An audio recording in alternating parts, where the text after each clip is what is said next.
Welcome to the Tao of Our Understanding Recovery Podcast. In this podcast, we discuss mystical works of literature and how they relate to recovery. We hope you enjoy today's podcast episode.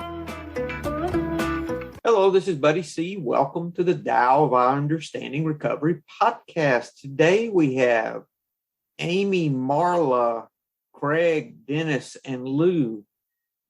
Good to have you guys. A couple of announcements. I'll mention the Facebook group before Craig does. We've got a group that you can go and interact and talk about the podcast and other things related to this path. And it's the same name, the Tao of Our Understanding. Search for it. It's a secret group, so you can see it, but people who are in it, you would not know the folks. You can't see them until you join. We keep it as private as we can. ZoomAAmeetings.com is a nightly 9 p.m. Eastern meeting of Alcoholics Anonymous. It's every night at 9 p.m. Been seeing some of you folks there from the podcast. Thank you. Thank you. I chair on Fridays. Amy chairs on Sundays. And we help on other nights doing other things, but we both chair a night a week. BuddyC.org is a site that I've got a number of things, including on the front page of the site, the homepage. I've got links to all the books that we use. If you want to buy one of the books, there's links there that you can easily find all of them. The Jonathan Starr book, I would highly recommend if you're going to start really studying this. It's really, really informative. It was for me. I've got another new one. It's called Wentzu, Wentzu, and it's another book of Lao Tzu's writings that may even predate the Tao Te Ching that I stumbled on. And there's not many translations like there is of the Tao Te Ching. Thomas Cleary did a translation that I'm reading, and it's in, there's over 100 little statements. So you could read it's a paragraph to a page, and different thoughts. So you could use it like a devotion if you wanted to. Oh, and also too, on buddyc.org, I've got a devotion that I'm doing, a daily Tao devotion where I'm pulling a thought, and I post the thought with a comment and an affirmation with the thought. So I'm doing those. So you can go to buddyc.org, and in the menu, you can sign up for that if you'd like. And I'm still working those through and working that out. Anything else, guys, that we need to mention? Everything good? Okay. Kengs, disciple. Marla, you want to read that? This is a long story, so I seriously doubt we finish it today, but we're going to read just one section and talk about that, and then we'll read another if we need to. You want to read that section, Marla? Then we'll talk. Yep. Ready when you are. Keng's disciple. A disciple complained to Keng, "The eyes of all men seem to be alike. I detect no difference in them. Yet some men are blind. Their eyes do not see. The ears of all men seem to be alike. I detect no difference in them. Yet some men are deaf. Their ears do not hear. The minds of all men have the same nature. I detect no difference between them. But the mad cannot make another man's mind their own. Here am I, apparently like the other disciples, but there is a difference. They get your meaning, they get your meaning and put it in practice. I cannot. You tell me, hold your being secure and quiet. Keep your life collected in its own center. Do not allow your thoughts to be disturbed. But however hard I try, Tao is only a word in my ear. It does not ring any bells inside. Keng San replied, I have nothing more to say. Bantams do not hatch goose eggs, though the fowl of Lu can. It is not so much a difference of nature as a difference of capacity. My capacity is too slight to transform you. Why not go south and see Lao Tzu? Okay, thank you, Marla. we'll stop there and discuss his conundrum. So King, this was a disciple of King. And King was the master in the last story that we talked about. The master that didn't want the praise, that was him. So this is one of his disciples. So what I see that he's saying, listen, I can't understand. I can't see what you're talking about. I don't hear it.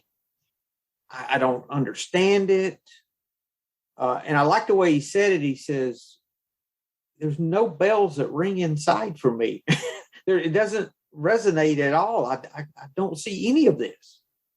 And he even told what his instruction was. He says, hold your being secure and quiet. Keep your life collected in its own center.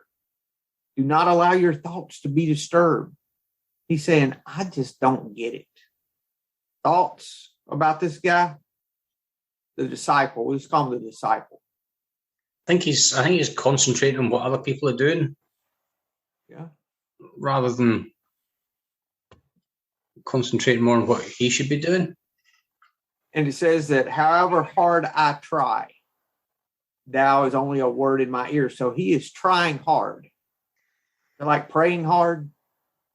He's trying hard. He's giving it every bit of effort he can, but it does not work for him. So he's in self-effort. I think that's what I hear. It's so funny, actually, when I hear this again. It just sounded like what I just told you guys before my relapse. When I go to a meeting and I don't hear anything new, I don't resonate with anything in there. I just looking for stuff all the time, but there's no bells ringing. That was kind of what I got out of it when I read again. It's pretty good. It's almost like trying to work the steps. Stop trying and yes, yeah. Stop trying so hard to do it, and let's just get on with it. Well, we may find that in the rest of the verse, the rest of the story, how to go about doing this. There are those times too when it makes sense in your head, and you can see that that makes a lot of sense, but you just can't get it going inside you. It sounds like that's kind of where he's at. It's something that he wants. Sees other people being successful with it. Sees it as a good thing, or as something to work towards, but just can't get there from here. And look at this too. With every thing that he talks about, eyes of men seem alike. I detect no difference. Ears of all men seem to be alike. I detect no difference. He's looking for differences. How about this? The minds of all men have the same nature. I detect no difference, but the mad cannot make another man's mind their own. I'm at a loss with that phrase. Amy? Yeah, so I can hear bits and pieces, but I think you said a man cannot make another man's mind his own. That's close. It says, yeah. So how many times did people try to say the right thing to get me to stop drinking? How many times did people say, just don't pick up that first drink? Don't you know what it does to you? Don't you know that it's only going to lead to horrible consequences? Hasn't your experience shown you that? It doesn't work for me. It shouldn't work for you. And until I was absolutely ready to make my own decision and make the changes for myself, and it's still, my thought process wasn't theirs. The other thing is, I grew up with everybody else's concept of God, and then recovery afforded me the opportunity to get my own, to have my own thoughts, and I still have the ability to decide what's best for me, what works for me. It's not what works for you, and maybe it'll work for me, but what works for me definitely works for me. Mm-hmm. Does that make any sense? And he thinks he's unique too, Amy, because he says, apparently, here am I, apparently like other disciples, but there is a difference. Yes. They get your meaning and put it into practice. I cannot. Good. Yeah. At least you can say he works a program of honesty, right? It's not like he's pretending that he gets it. But at that point that he don't get it, is that also because he's trying to intellect it? Could be. He's trying to put intellect on this thing that has no intellect. Yeah. That's what I would think. Yeah. We all do that. We all get in our own way. We have to intellectualize read into everything, analyze everything, overanalyze everything. We have to try and understand the process rather than just trust the process. Mm-hmm. Yeah. Okay, Yeah. now, I'm sorry. No one? Okay, I thought I heard someone. Now, what was King's son response to this guy? He said, I have nothing more to say. Can't help you. Yeah. Bantams do not hatch goose eggs. And a bantam's a chicken. So he said, chickens don't hatch goose eggs. In other words, you're not able to produce, whatever reason, he can't give him what he needs to move toward enlightenment, I guess is if you want to say a goal. So he needs to change to a goose, in other words, and I can't help you do that. Unless I'm missing something here. No, that's what he says. Yeah. And it's interesting. Now, did you know he was a goose by the kind of eggs he produced? Or is that, I thought about that. You'll know them by their fruits, or, and that's the way I know if things are working in my life is by the outcome of those things for what I see. So I know that peace and joy comes from doing the will of God. I found that out by doing the right thing, ever how you want to say it. So I can't focus on peace and joy. I just have to focus on doing the next right thing, next right action. And then the result of that's peace and joy. So if I have someone ask me, am I doing the right thing or not? I said, do you have peace about it? Yeah, I feel like that's what I need. I said, okay. Then that sounds like the right thing to me, if that's what's giving you peace. So it's more of you, if you judge something as right or wrong, it would need to come from the results of that. So, okay, he's laying goose eggs, so he's a goose.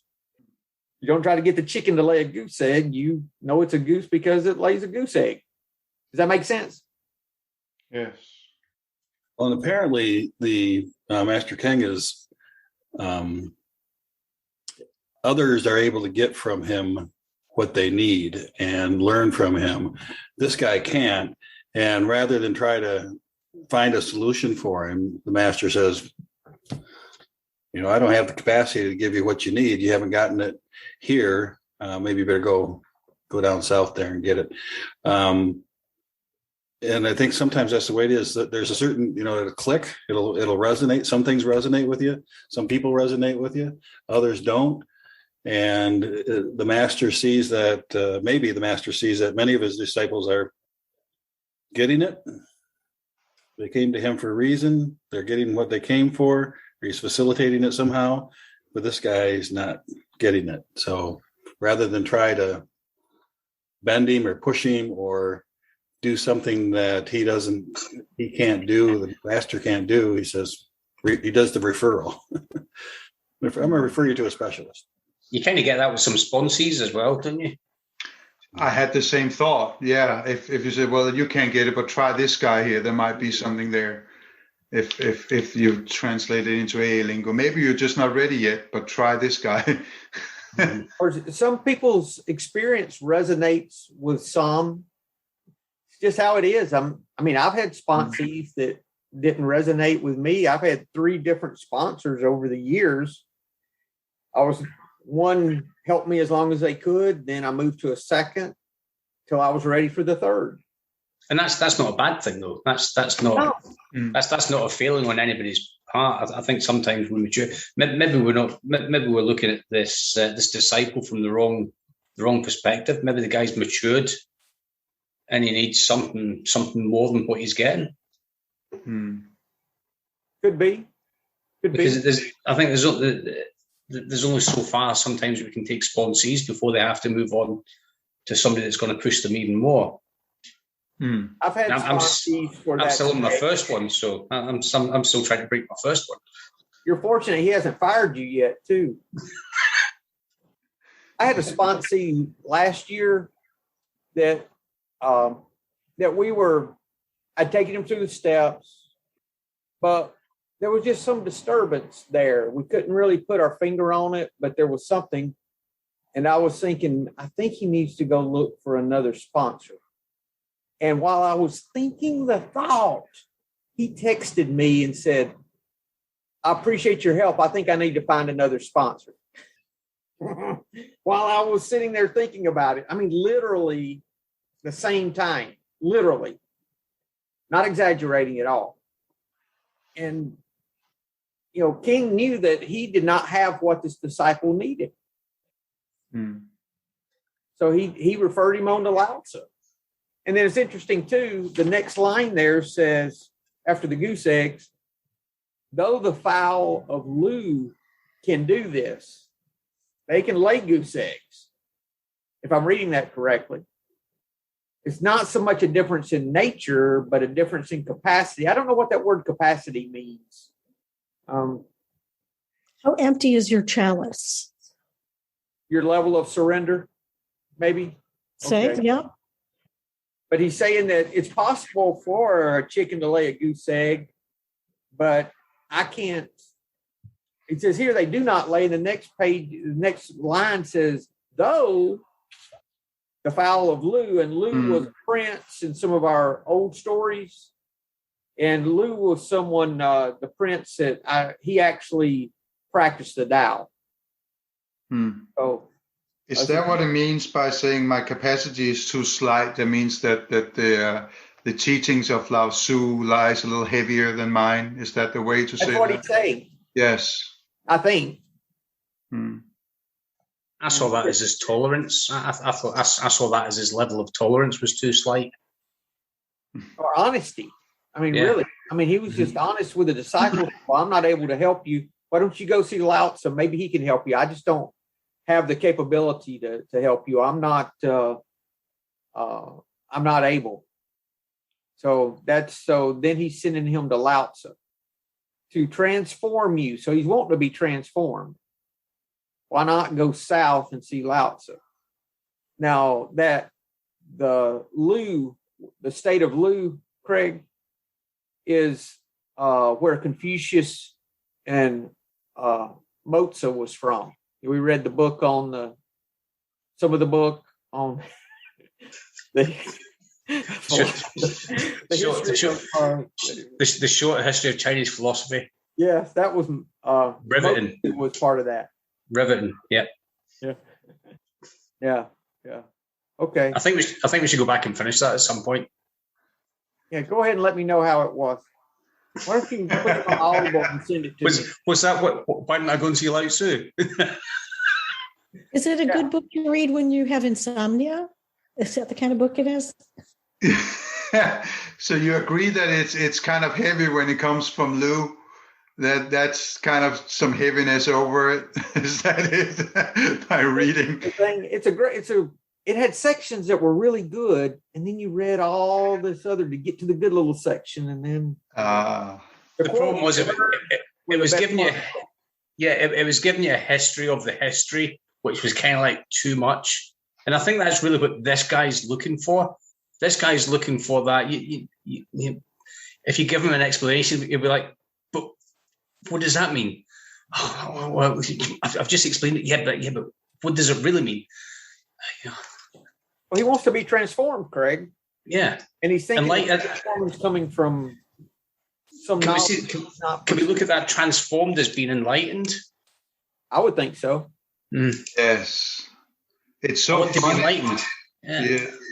When you say that, I think that's the natural thing, and I hear other ones that go to spiritual teachers here, and when they're not ready yet, then when they get something that just creates another question to that question, so you just keep questioning what it is because you're seeking something on an intellect level without giving into to that deeper understanding, I guess, right? It's like working with kids sometimes because they're just that naturally inquisitive. It's not a fault of theirs. It's just something that they want to know.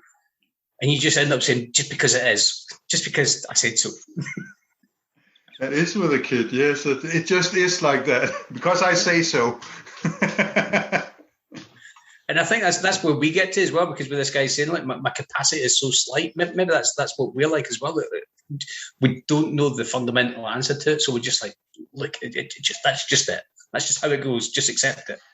Well, you've got two things going. You've got the capacity of the disciple, and you've got the capacity of the teacher. Yeah. Both. The teacher's saying, I don't know enough to help you. That's what I'm hearing. So why don't you go see Lao Tzu, who has a deeper understanding than I do? You want to read the next section, Marla? Yes, because it's really good. All right, so he's going to see Lao Tzu. The disciple got some supplies, traveled 7 days and 7 nights alone, and came to Lao Tzu. Lao asked, Do you come from Kang? Yes, replied the student. Who are all these people you've brought with you? The disciple whirled around. Nobody there. Panic. Lao said, Don't you understand? The disciple hung his head. Confusion. Then a sigh. Alas, I have forgotten my answer. More confusion. I have also forgotten my question.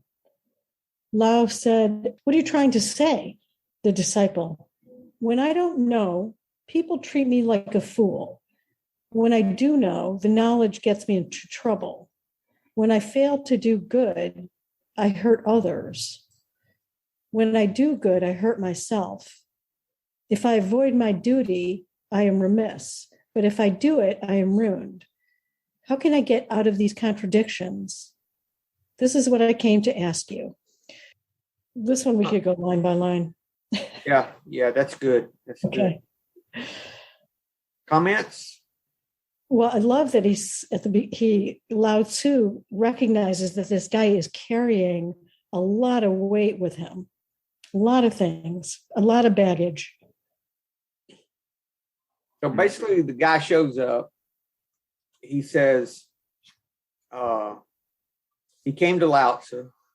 Lao Tzu asked him a question. He said, Did you come from King? Yes, said the student. The student hasn't asked him his question yet. So did you come from King? Yes. Well, who's all these people that you brought with you? And there was no one with him physically. But he brought them all. They were all with him. His monkey mind was full of monkeys, it was there. He brought all these cares, all these concerns with him. That third step stuff. All of those things he brought with him.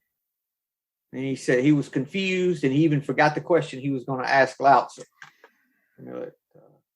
But Lao Tzu asks him, Don't you understand? What's he asking him to understand? First he says, Who are all those people you brought with you? And then he goes, Don't you understand? So he's asking the student to understand something that he hasn't explained yet. But I imagine he assumes King. He came from King. So he would have thought King would have explained this part to him. So this would be like a basis of the teaching.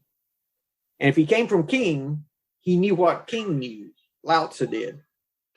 So he knew this had been addressed before. All right, that makes sense. That's what I thought. Yeah, that makes sense. So the problem was all the stuff he was carrying. Amy, did you find where we were? Okay. Yeah, the problem was all these things. Lao Tzu pegged him immediately. This was probably his problem the entire time. Lou? Well, it reminds me of some of the Zen stuff like Renzai Zen, where the master just come up and slap you aside the head sometimes. And it's like, what, and it just jerks them right out of where they're at. And it sounds like the disciple was kind of, when Lao Tzu says that, first he panics, and then he's confused, and then he's forgotten why he came, what his questions were. He forgot his answers. It's like, Lao Tzu is just kind of shaking him to his core. And then it's like he starts answering like, with truth, and maybe not covered. It seems like it to me. He's just saying, oh, well, I don't know. When I act this way, then this happens. When I act that way, that happens. So it's kind of like he cut through some of the intellect to what's your problem, man? Yeah. Then it starts coming out of him. That's what it seemed like to me.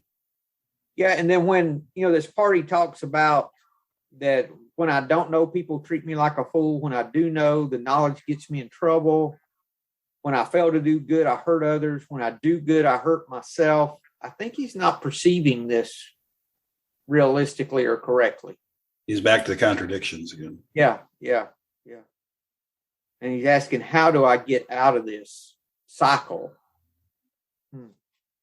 So is he like in a big old pity party? Sounds like it to me. Not a pity party. He's seeking. He's seeking the truth. The next reading kind of gives us a little clue, though, Amy. I think. Pity party. Yeah. Can you read the next section, Marla? Down to I pity you, probably. Pardon me? Down to I pity you. Okay. How can I get out of these contradictions? So I came to ask. Lao Tzu replied, a moment ago, I looked into your eyes. I saw you were hemmed in by contradictions. Your words confirm this. You are scared to death. Fear, like a child who has lost father and mother. You are trying to sound the middle of the ocean with a 6-foot pole. You have got lost and are trying to find your way back to your own true self. You find nothing but illegible signposts pointing in all directions. I pity you. He's trying to sound the ocean with in other words, he's trying to find the bottom, I think is what that's saying, with a 6-foot pole in the middle of the ocean. He is scared to death. It's fear. Guy's full of fear. That's what this is about. He's full of fear. Afraid he's going to lose something that he has or not get something he wants. Yes. I have to say that the contradictions is kind of a lot like the Tao, but just in fear instead, where he's kind of saying, when I know, the knowledge get me into trouble. And then the other way, when I fail to do good, I hurt others and so on. So there's kind of those back and forth with it, but it's still in fear. Yeah. Go ahead, James. No, I was just like the AA lingo, it sounds like he's just not ready yet until he gets his eye open. And that's right before he gets his eyes open, I guess. These things here. That was all. Go ahead. And it looks like, and 2, he says, you have got lost and are trying to find your way back to your own true self. That's what you really are doing. You may not know. That's like when we come into recovery and we think, I got to quit drinking. It's causing all these problems in my life. When in reality, it's just a symptom. And when we first hear that, it's like, a symptom? What are they talking about?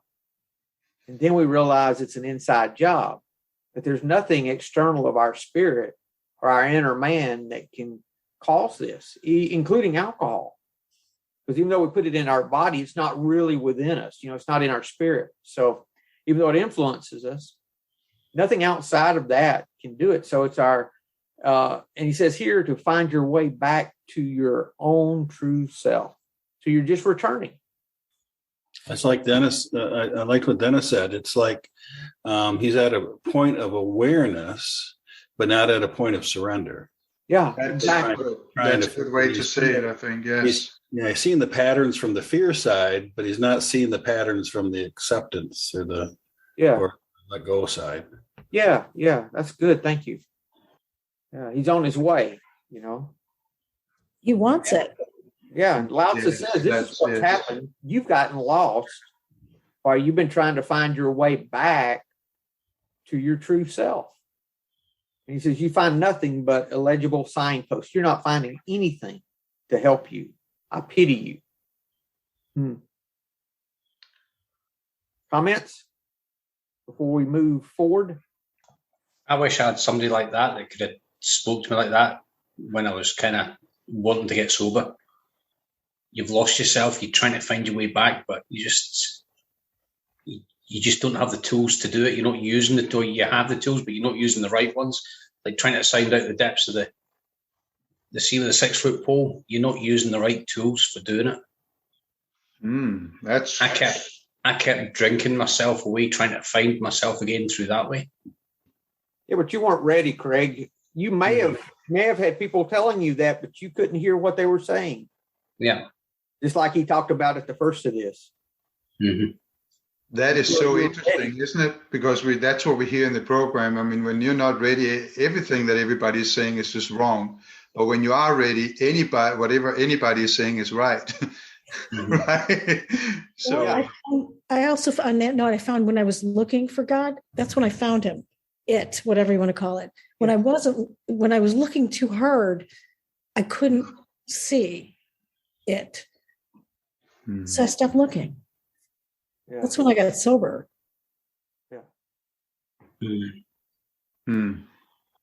That's good. My problem was I was seeking to understand God, because I kind of guess I misunderstood that part, but the God of my understanding. So I thought I had to understand it, but that was when it get wrong. Instead of seeking God, that was funny. My way. But see, then it says, then we also hear abandon yourself to God as you understand God. Yes, that's way better to say it like that. But I really like what Greg was saying. If it's a very good thing to say that you're just lost right now, you'll get it. But But do you really want to get it? Because if you get it, then you may not want to continue to seek it. Well, that's actually true. But you might get to that point where you are at peace with your powerlessness. That's the point where you're not where you're okay with being powerless. Right. Then you start seeing the peace that comes from a surrendered life. Yes. By accepting your powerlessness, and you can keep doing that more and more, I guess. So Lao Tzu gives him the real problem, his real question is that he's lost. And how does he get back to his true self? You want to read the next section, Marla? Yep. Excuse me. The disciple asked for admittance, took a cell, I assume that's like a seat, and there meditated, trying to cultivate qualities he thought desirable and get rid of others which he disliked. 10 days of that. Despair. Miserable, said Lao, all blocked up, tied in knots. Try to get untied. If your obstructions are on the outside, do not attempt to grasp them one by one and thrust them away. Impossible. Learn to ignore them. If they are within yourself, you cannot destroy them piecemeal, but you can refuse to let them take effect. If they are both inside and outside, do not try to hold on to Tao. Just hope that Tao will keep hold of you. Stop right there. I can see Yoda saying that whole thing there. He would say it differently. Yeah, but I could see it happening. That would be the kind of word, that kind of a piecemeal you cannot destroy. Put it in like that. He was approaching it wrong, I think, wasn't he? What he was doing was trying again. He said, okay, this is what I got to do.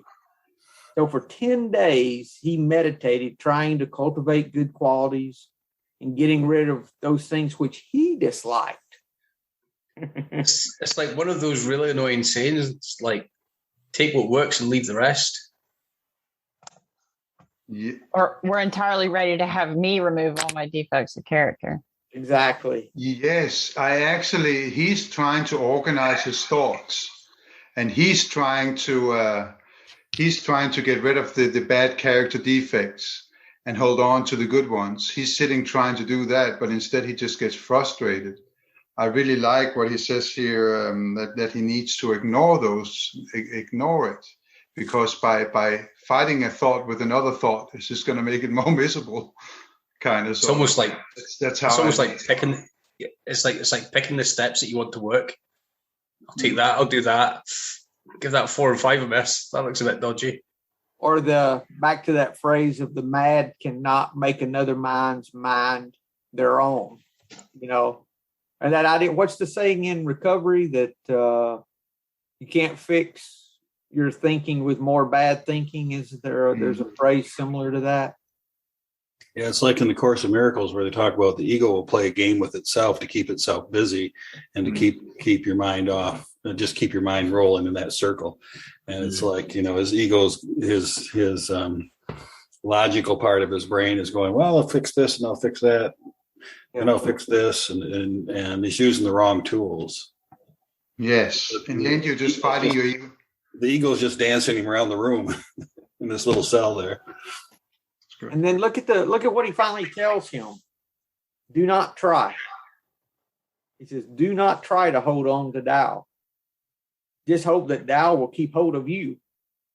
So he's telling him to take a different approach to the whole thing. Like trust in the Tao. It will hold you. It will carry you.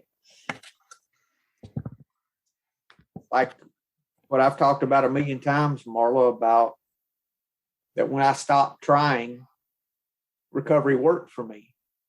But I had to stop trying. I had to stop the self-effort. Yeah. Yeah. Stop the self-effort. Any other comments, guys? I have a quote I want to pull up and use. I have to admit, while you pull that up, buddy, that I really want to see if this poor fellow here is going to get it, because I didn't read ahead and I don't know yet.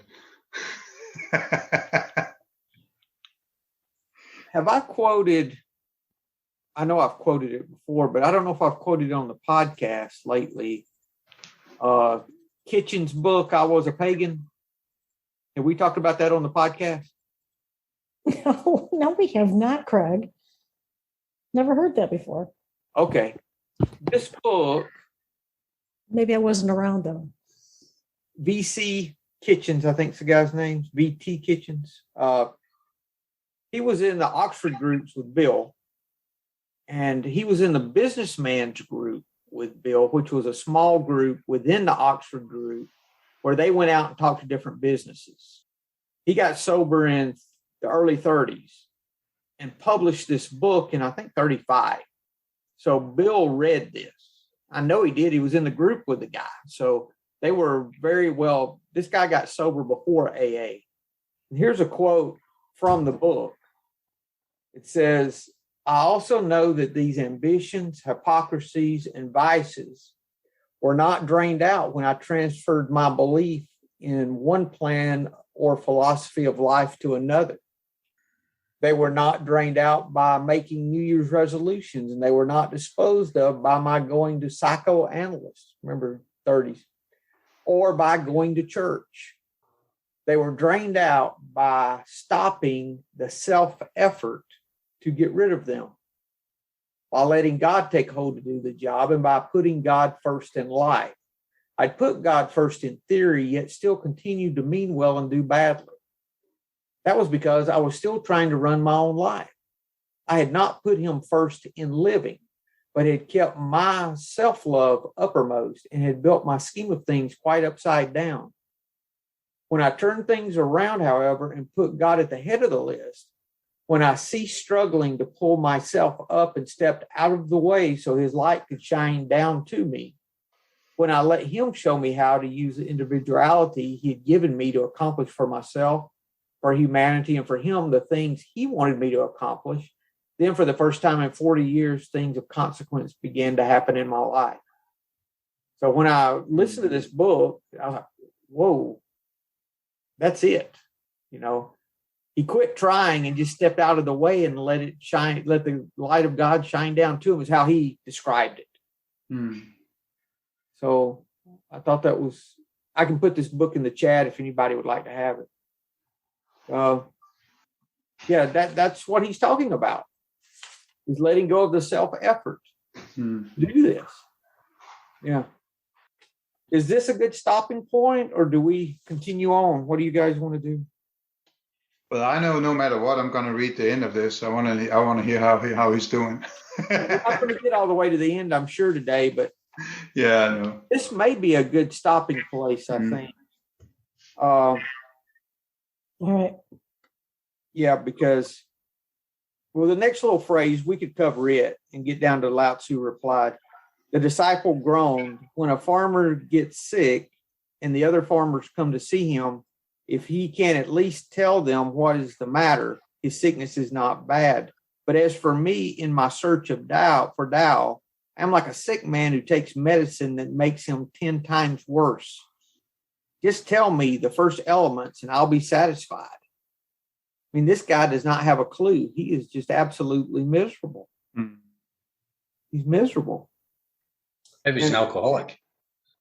Well, Lao Tzu's already told him what to do. I'm going to keep taking the thing that's making me sick. Yeah.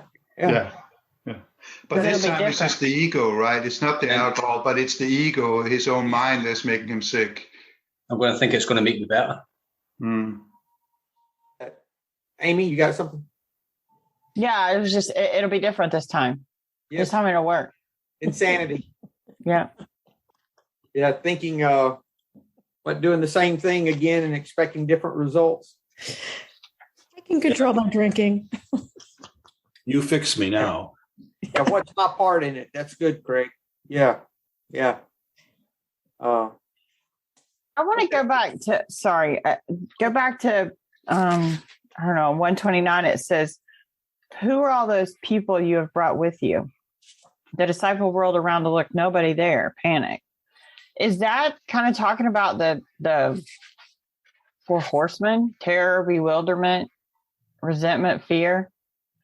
I would think all so. Of those things. Okay. Yeah, he brought all this stuff with him. He's carrying all these things. All this shit. He can't carry. Baggage. Drop the rock. Drop the rock. That's your, yep. Yeah. Couldn't it be, I'm thinking, couldn't it also be because he's comparing himself to all the other disciples, that he brought them with him, and that just made him more confused that they had all the answers and he didn't? Could it be something like that, because he was still in that state of mind? Well, Sure. I think he was. But that's more metaphorically speaking, right? It was just, anyway, that was just a thought to that. Yeah, Dennis, I think he was comparing his insides to other people's outsides. Yes, definitely. Or even comparing his outsides to his perception of other people's insides. That way it kind of works too. I've done that all the time. I used to do that all the time. Yeah. Oh, they're driving a BMW. Why can't I drive a BMW? That's what happened. They must be super duper happy and super duper successful because they're driving a BMW. And they look young and happy and vibrant, and they probably fucking hate each other. But my car's got an indicator, which is a blinker. Janis Joplin had a song about that, right? It's something BMWs don't have, but that's Mercedes. Lord, won't you buy me a Mercedes? I thought the exact same song there, Mal. I love that song. Yeah, guys. Zoo looked him in the eyes and saw through him, saw all that stuff that he was carrying, all that baggage. Saw it immediately. You just got to let go, fella. How miserable. I pity you. Yeah. I don't know if anybody else's wife ever looked you in the eye and says, you don't look happy. You look thoroughly fucking defeated. No, my wife has never said that to me before. Well, not your Oh my wife. God, I was about to say that. On page 413 of the Big Book, and acceptance was the answer. It says, if I could just control the external environment, the internal environment would then become comfortable. Ooh, that's a tall order. Right. But if you flip the page, it says life keeps getting simpler and easier as we try to reverse my old ideas by taking care of the internal environment via the 12 steps and letting the external environment take care of itself. So you're saying I can't do this for myself? Well, then you're going to get somebody saying, I pity you. And I'm not going to come to your pity party. So don't invite me. Nobody's coming. I'll come for a minute. But just to see how it's going. Yeah. Just to tell you why you're carrying all those people with you. To spoil it. I'll spoil your pity party. I've done that several times, Craig. I've spoiled it several times, if you recall. We've had some good ones. It's funny. You have not gotten to that point where you ask him to go to the pawn shop and get a gun yet? No, I haven't. Okay. How's that going to happen? No. Yeah. What do you think I should? I should go and shoot them? No, shoot me because I'm fed up listening to you. Shoot me. I'm tired of listening to you. Yeah.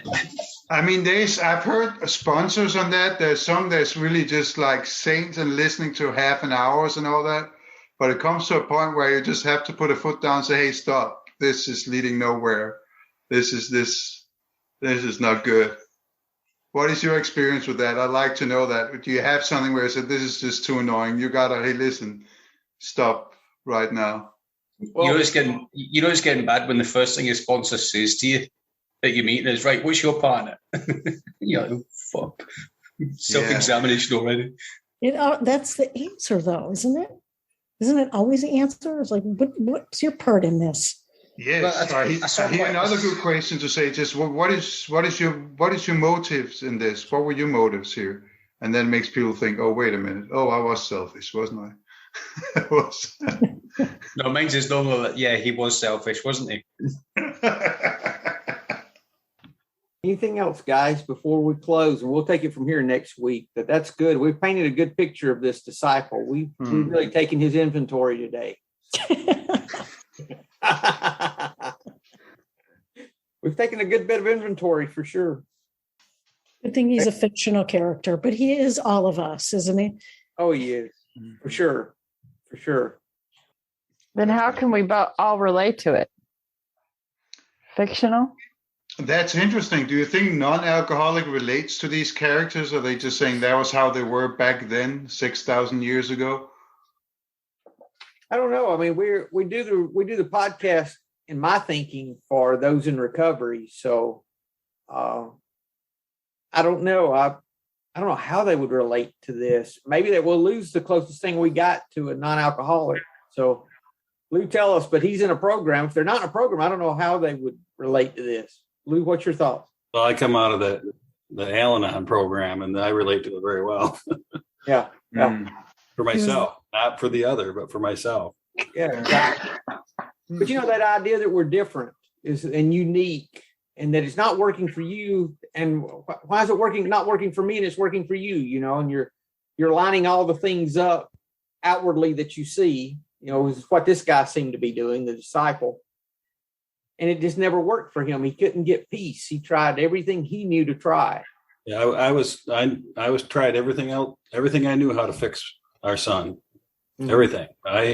All those things you're saying, all this stuff, just stop it. Can't you, like Amy was saying, can't you see what this does to you? You're smart. You can't see this. I tried everything there is to try to fix it.